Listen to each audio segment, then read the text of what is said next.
Welcome back to Gotham Comedy Live. More great stand-up coming your way starting right now. Ladies and gentlemen, making his TV debut, Daniel Crowe.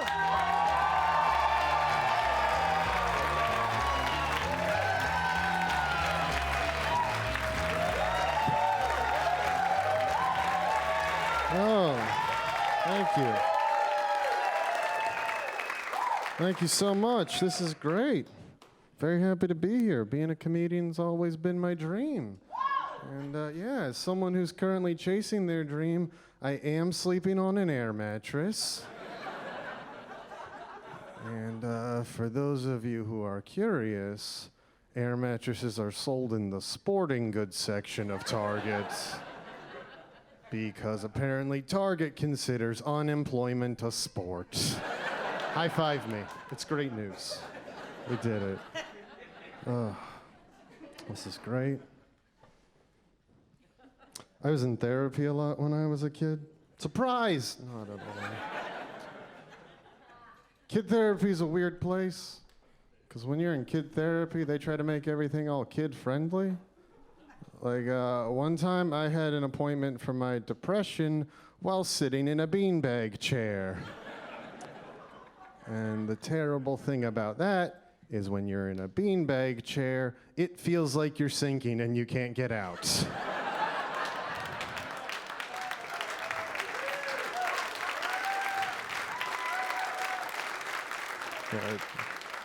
It feels like you're literally sitting in a metaphor for depression. It seems like a bad idea, but I'm not a doctor. I have a subscription to Highlights magazine, so pretty close. But if you didn't laugh at that, it's your only chance tonight to laugh at a Highlights magazine joke, so not my fault if you didn't laugh. My parents got divorced when I was really little, but that's not the joke. What is your problem?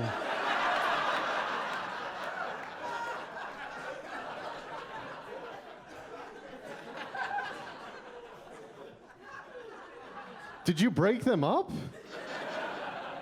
No, they got divorced when I was little. But I was lucky because they were both there for me when I was growing up.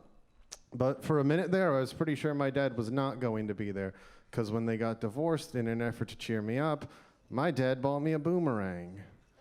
And I don't know if any of you know what message a boomerang sends to a kid whose parents just got divorced is. But that message is, you're going to have to learn to play catch by yourself.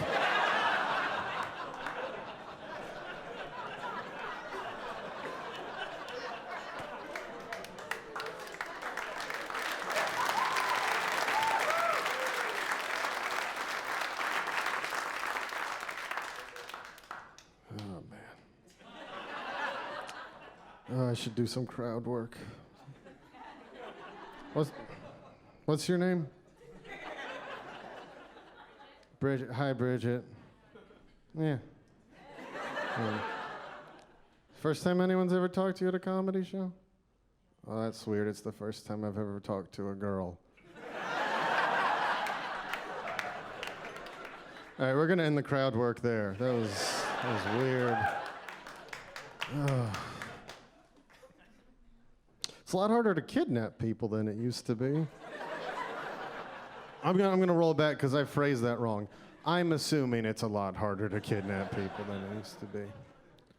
Because it used to be you could kidnap someone and you could make a ransom note just out of words you cut out of the newspaper.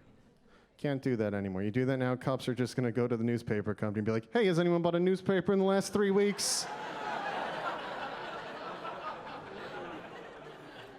They're like, there was this one weird guy. And they're like, we got him. And it's the shortest episode of Law and Order ever made.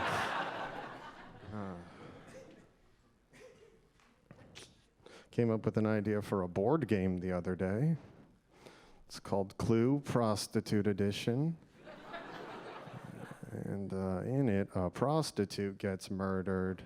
Then nobody attempts to solve the crime.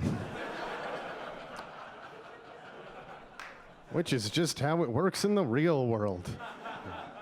Very true to life board game. And if any of you were curious, it was Colonel Mustard, and I don't know why they keep inviting him to the party. He's killed like 10 people. It's ridiculous. It's ridiculous. I was walking down the street the other day, and I saw this girl, and she was crying, and makeup was running all down her face, and I was like, what's wrong? And she was like, my boyfriend just dumped me. And I was like, maybe if you did your makeup a little bit better.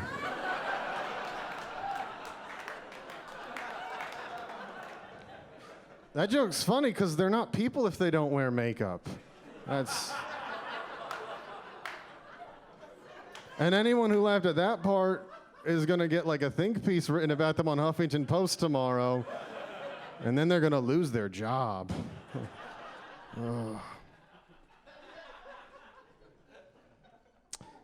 You guys ever seen the movie Air Bud? It's about to get edgy up here, just a warning.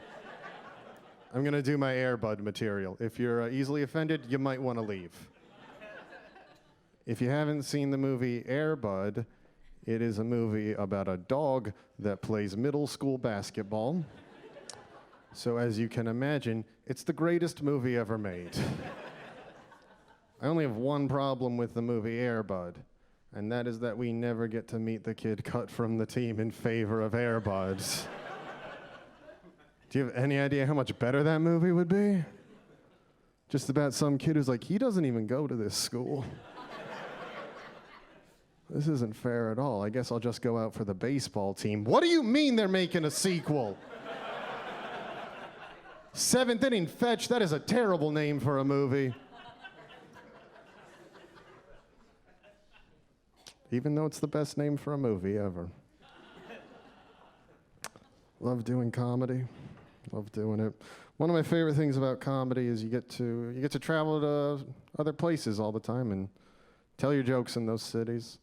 My favorite city I was traveling to do comedy in last summer, I was in San Francisco on the day the Supreme Court legalized gay marriage. So yeah.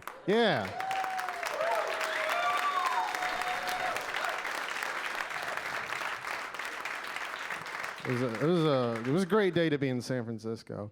I was a little disappointed though, because I thought there would be a riot, like when a sports team wins a championship and everyone goes and flips cars. I was pretty sure I was going to go outside in San Francisco and there would just be a bunch of gay people flipping houses. Like they didn't know what else to do. They were so excited. So they just went and did that, and then the news would show up and they'd be like, it's chaos. Everywhere you look, they're raising property values.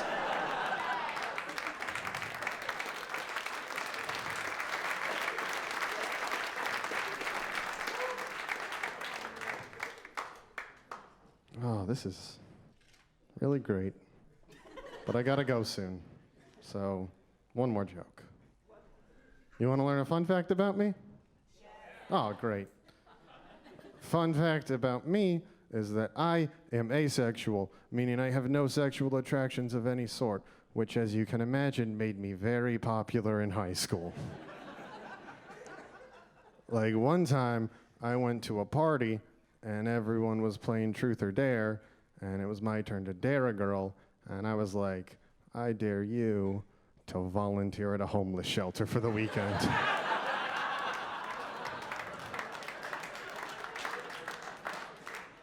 And everyone's just like, that's not how we play this game, Daniel. You got to dare him to do something sexual. I was like, all right, give me a minute. All right, I dare you to volunteer at a homeless shelter for the weekend and make out with a homeless guy. And I was never invited to a party again. Thank you so much.